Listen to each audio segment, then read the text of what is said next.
और वहीं भोपाल में न्यूज 24 मध्य प्रदेश छत्तीसगढ़ की टीम ने बसों का रियलिटी टेस्ट किया। देखिए शब्बीर अहमद की रिपोर्ट। गुना में दर्दनाक हादसा हुआ है और सबसे बड़ा सवाल ये उठ रहा है कि गुना का गुनहगार कौन है। लेकिन उन सबके बीच सरकार की तरफ से जांच के निर्देश दिए गए हैं कि आखिर हादसा क्यों हुआ है। लेकिन हम आपको राजधानी भोपाल की उन बसों की तस्वीर दिखाते हैं जो दूसरे शहरों की तरफ चलती है। और यहाँ की एक बस के अंदर हम मौजूद हैं जो किधर से किधर तक के चलती है? इंदौर से भोपाल।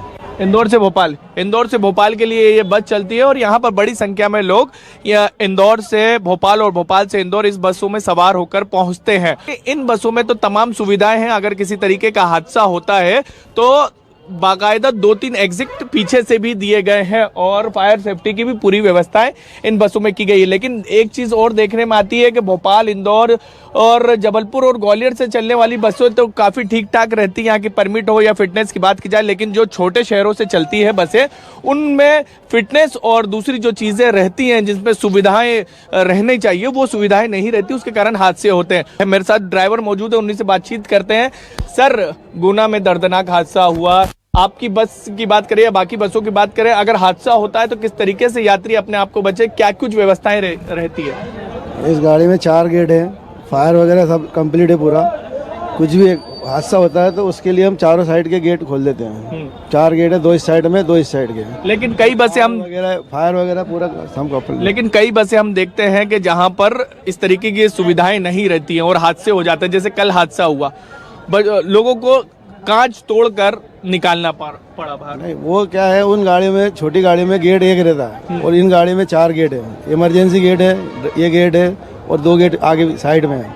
और फिटनेस बीमा टाइम पे होता है, पूरा कंप्लीट होता है। कंप्लीट होता है। फिटनेस के साथ जब फिटनेस होता है उसके बाद ही परमिट मिलता है। आप एक ड्राइवर है, सालों से आप गाड़ी चला रहे हैं। इन हादसों के लिए अगर होता है तो क्या स्पीड जिम्मेदार रहती है, किसी की लापरवाही? लापरवाही ज्यादा जिम्मेदार रहती है। स्पीड से कुछ नहीं होता। स्पीड तो क्या है, आदमी कंट्रोल में चलाता है क्योंकि हर आदमी हाथ में दूसरे पैसेंजरों की जान रहती है। ये लापरवाही होती है। ये देख सकते हैं, ये ड्राइवर खुद बता रहे हैं कि लापरवाही के कारण इस तरीके की घटनाएं होती है। और गुना में जो घटना हुई है उसमें भी यही चीज निकलकर सामने आ रही कि डंपर चालक की गलती थी। ढलान से जो गाड़ी उतर रही थी वो न्यूट्रल थी और उसी के कारण बैलेंस बिगड़ा और बस जाकर उससे टकरा गई। लेकिन सबसे बड़ा सवाल अभी भी बरकरार है कि गुना का गुनाहगार कौन है? क्या ड्राइवर जो डंपर चालक था या फिर कोई और जिम्मेदार है? इन तमाम चीजों को लेकर जांच के निर्देश दिए गए हैं, लेकिन कड़ी कार्रवाई होना चाहिए, तभी इस तरीके के हादसे रुकेंगे। कैमरामैन विजय के साथ शब्बीर अहमद, न्यूज 24 भोपाल। तो गुना बस हादसे के बाद मध्य प्रदेश में चल रही बसों की फिटनेस, परमिट और यात्री क्षमता पर सवाल खड़े हो रहे हैं। न्यूज 24 मध्य प्रदेश छत्तीसगढ़ की टीम ने ग्वालियर में भी प्राइवेट बसों का रियलिटी चेक किया, जहां न्यूज 24 की टीम को खस्ता हाल में खटारा बसें संचालित होते हुए मिली। देखिए संवाददाता कर्ण मिश्रा की रिपोर्ट। आज मध्य प्रदेश भर में संचालित हो रही यात्री बसों पर सवाल खड़े हुए हैं, क्योंकि जो बस हादसे का शिकार हुई है उसका परमिट के साथ यात्री क्षमता जो है वो ज़्यादा थी। इसके साथ ही उसकी जो फिटनेस की व्यवस्था थी वो भी काफ़ी जर्जर थी। इसके साथ हम रियलिटी चेक करने के लिए पहुंचे हैं ग्वालियर के इस प्राइवेट बस स्टैंड पर। यहाँ पर तमाम बसें जो हैं वो मौजूद हैं। जिस तरह से एक बस आपको सामने नज़र आ रही है, ग्वालियर से करैरा जा रही है डबरा भितरवार होते हुए। लेकिन यदि बॉडी फिटनेस की अगर तस्वीर देखी जाए तो कहीं ना कहीं उन पर सवालिया निशान खड़े हो रहे हैं, क्योंकि मध्य प्रदेश भर के अंदर इस तरह की परमिट वाली जो बसें हैं वो तो संचालित हो रही हैं, लेकिन उससे दुगनी क्षमता में बिना परमिट की बसें भी संचालित हो रही हैं, जो कहीं ना कहीं इस तरह के हादसों को आमंत्रण देती हैं और लोग अपनी जीवन को खोते हुए नजर आते हैं। एक गाड़ी ये पीछे भी खड़ी हुई है, आपको दिखाना चाहूँगा। गाड़ी की फिटनेस बेहद महत्वपूर्ण होती है जब वो सड़क पर चलती है। ऐसी स्थिति में जब बॉडी ख़राब होती है, उसकी जब फिटनेस सर्टिफिकेट उसका नहीं लिया जाता है, ऐसी स्थिति में कई तरह के हादसों की स्थिति जो है वो बनती हुई नज़र आती है।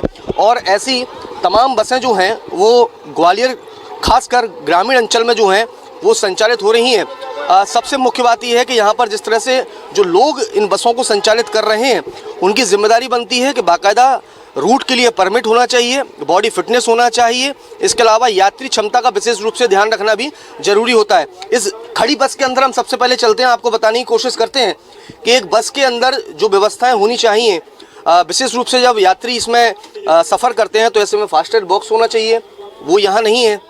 यदि बस में कोई छोटी आग लगती है जो बड़े हादसे में बदल सकती है, ऐसी स्थिति में आग बुझाने के लिए जो यंत्र होना चाहिए वो भी यहाँ पर मौजूद नहीं है। इसके साथ ही अंदर की कंडीशन से भी आप देख सकते हैं, ये सारी चीज़ें जो हैं वो होना भी बेहद ज़रूरी है। आप लोग जब बस में सफ़र करते हैं, चूँकि गुना में एक बड़ा हादसा हुआ, लोगों की ज़िंदगी चली गई, तो बसों में डर लगता है कि व्यवस्थाएं, बसों की कंडीशनें ठीक है या नहीं है जब यात्रा करते हैं आप लोग? डर लगता है, डर लगता है किस तरह का डर लगता है आप लोग? कि कंडीशन अच्छी होना चाहिए बसों की, ये डर लगता है। सही चलाए और चालक ड्राइवर ढंग से चलाए। हाँ, क्या तेज रफ्तारें चलती हैं? नहीं, तेज रफ्तार में नहीं चलाना चाहिए, थोड़ी धीमी गति से चलाना। कोहरा चल रहा है।